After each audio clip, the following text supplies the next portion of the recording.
bitches. Are we ready? We're ready. Okay, let's go.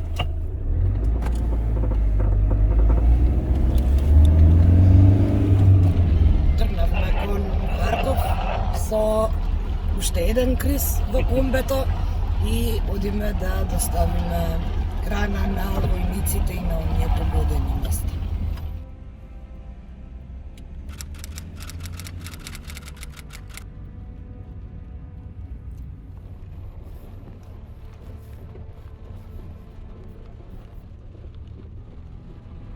Chris, you come from Germany. What is your mission here in Ukraine? My mission in Ukraine is help those people who are forgotten by bigger NGOs, especially on front lines where nobody else wants to go. So we are doing basically high-risk humanitarian aid, and we deliver food and water to villages near front lines. And the soldiers also on the front lines? Some soldiers along the way are getting support from us as well, but the main focus is for sure civilians. So how do you finance those supplies?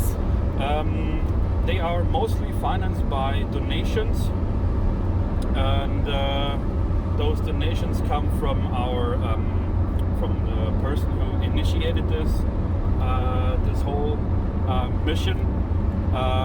He's from Great Britain and has a pretty good connection to the British people, and they donate some money, a lot of money actually, but it could always be more.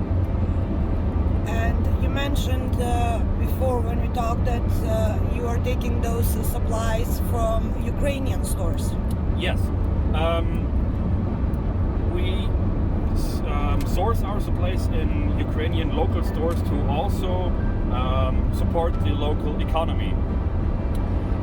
A lot of people want to help, and they send like food, clothes and whatever from abroad into the country, stuff that basically can be bought here by local support groups like we are, and it's way more efficient than shipping those goods into the country and spend thousands and thousands of euros on diesel and vehicle maintenance. And on my research I found this group called Vans Without Borders, founded by Jack in the vehicle behind us, and I messaged him on Instagram saying something like, yo dude, I got a van, I have no idea what to do with it.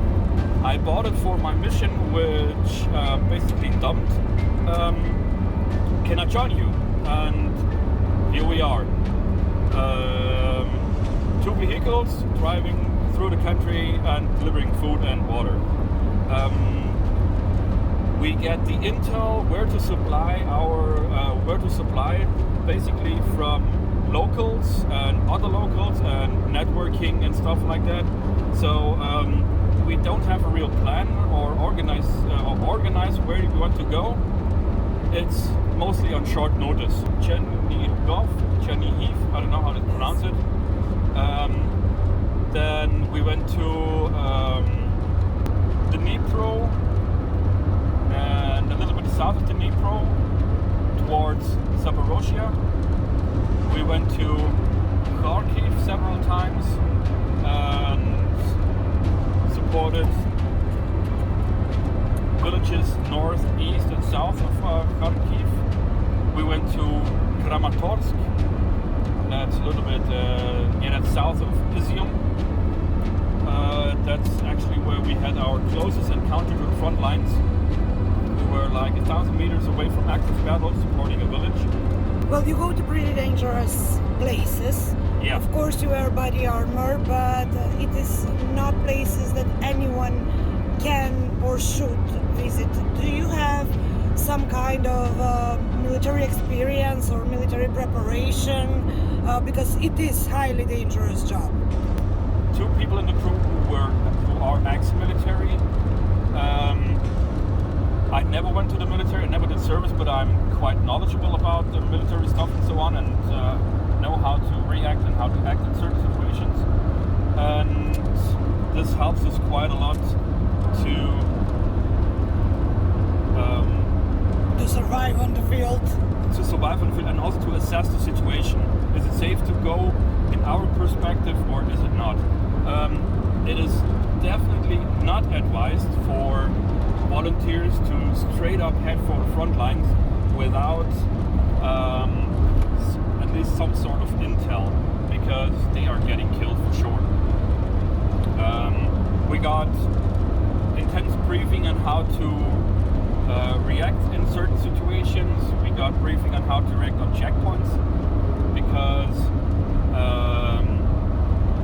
many incidents of friendly fire actually happen on checkpoints because of people who don't know how to behave. На влез во Харков мора да ставиме панцири и шлемови и да чекаме војна придружба да не земе, затоа што градот е бомбардиран во моментов.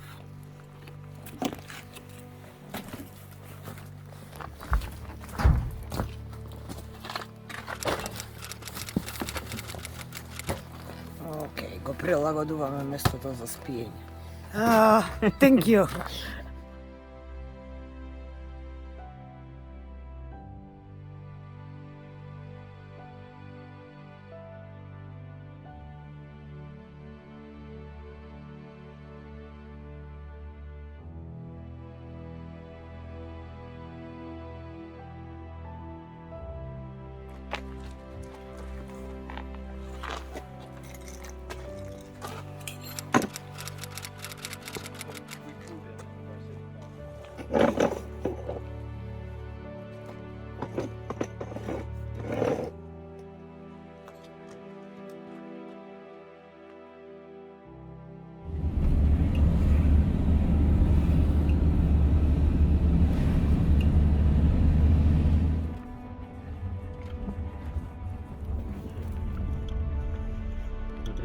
Сколько там людей?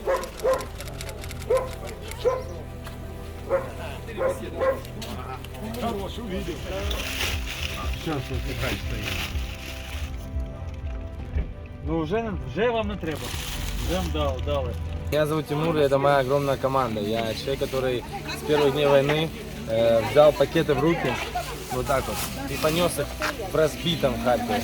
Тут уже более-менее спокойно, но до этого он был разбит. А вы откуда эта еда приедет к вам? Что-то идет с Польши, что-то мы сами покупаем. Нам помогают с Америки, Ukraine Trust, это наши партнеры, ребята, которые нам скидывают деньги, чтобы мы могли закупить еду. Также нам помогает Польша, весь мир. Всегда по-разному. Иногда бывает, что 5 дней мы можем накормить полгорода, а бывает, что неделю мы сидим без еды и ищем каждую копейку, чтобы там, зерно взять, ну хоть чем-нибудь людям помочь. Ты сегодня видела, где мы были? Мы были в разбитых районах, мы были и не в разбитых районах. Мы были там, где смерть. Мы всегда бываем там, где смерть, и там, где нету смерти. Меня зовут Тимур, и у меня есть большая команда. А вы идете там, где никто другой не пойдет? Да, Да. мы там, где никто не идет. И самое обидное то, что вся еда вообще со всего мира практически идет тем, кто сидят на месте. Тем, кто раздают вот так вот, найдут 10 человек на машинах, которые просто им загрузят, с бензина платят и эти повезут непонятно куда, зачем. Просто фото с паспортом. Мы не берем от людей паспорта. Нам и фото не всегда нужны. Нам главное накормить людей и все. Мы там, мы везде, где боль. Боль, а знаешь, когда ты приезжаешь туда, ты эту боль принимаешь себе. Все. Эту боль ты принимаешь себе, и тебе становится вдвойне больнее. Мы уже, лично я уже еще не устал, но подустаю. Но я набираю сил, у меня вот любовь есть, которая мне дает силы.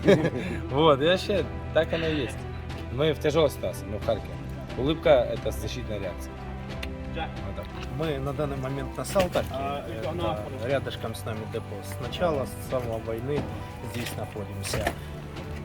Пережили все бомбардировки, тоже люди повозвращались, бабушки, дедушки тут живут, которым тоже требуется определенная гуманитарная помощь. Очень непросто. Прятались какое-то время просто в подвале школы на время всех бомбардировок. Вот до мая мы там сидели. Потом нам сказали, все, можете идти домой. Ну, по факту очень страшно, ничего не было. Как-то так. А снаряды не пропадают на жилье, объекты? Попадают. Вот сзади вас, например, там 3 попадания. Вот мой дом, например. Этот дом тоже тут несколько снарядов летало. И в тот момент люди были еще внутри. У нас в квартирах есть длинные коридоры, которые вот посередине между комнатами. И люди, чтобы вы понимали, во время войны просто там лежали и спали. Так мы переживали этот момент. Это не опасно? Это было рекомендованное безопасное место.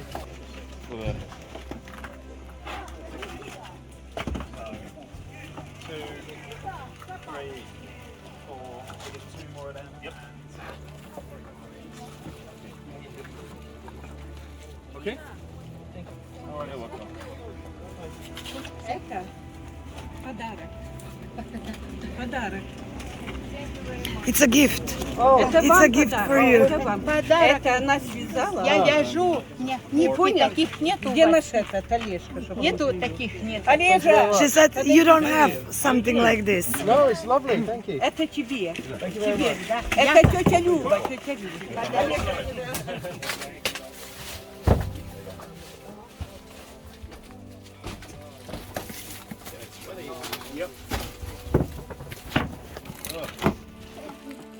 Молодцы.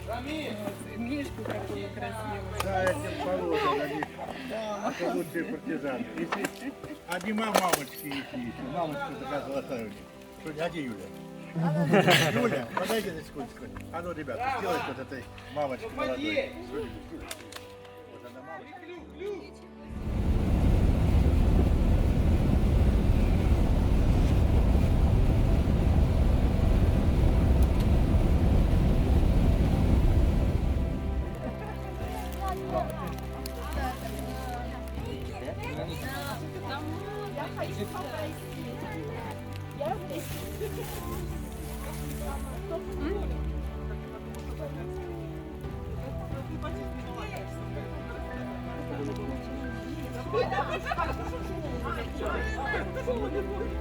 Jack, you come from UK and all of this, it was your idea and your initiative. Currently we are giving gifts to kids with Down syndrome. Can you tell me why is this so important to you and why do you start this kind of action? So my organisation is called Vans Without Borders and we deliver supplies to vulnerable people across Ukraine. So it is mainly refugees who we help, but we also help those with disabilities because we think actually people don't have jobs at the moment, there's limited funds, there's price inflation. So anything we can do to ease the pressure off the parents of kids with Down syndrome, for example, is really important because it means they can spend more of their money on things like medication or physical apparatus for their children rather than worrying about whether they're going to eat or not that week. So we help make that decision easier for them. It's quite it's a passionate topic for me because my younger brother has Down syndrome and it's actually my parents' organisation, Portsmouth Down Syndrome Association. So they were the guys who sponsored this drop-off and we dropped off food, toys, pretty much everything you can name, and the people here were over the moon to receive it because not many aid vehicles come and help people in Poltava and especially not people with disabilities, so it's been a fantastic opportunity to help them. How did you find these people? So we got connected with them through Down Syndrome Ukraine, so it's a national organisation which has sort of chapters in different areas, so we ask our contact Oksana if we're in this city who needs help. We've helped people with Down syndrome in Kharkiv, Kiev, Zhytomyr, Vinnytsia, Lviv, as well as Poltava as well, so we're very passionate about helping people with Down syndrome. When we first met, you mentioned that you know Macedonian president. Can you tell me what is he known about in UK? So in the UK, I'd say the biggest story about the Macedonian president, and it was fantastic news during COVID actually, was when he walked a young child with Down syndrome to school because she was being bullied. And we saw that in the UK and we thought, you know, it's something we like to see in Britain as well. It was really powerful, it really touched a lot of people in the Down syndrome community and also outside of that as well. So we think the Macedonian president's a great guy and yeah, it's just wonderful to see that sort of, you know, heroism really.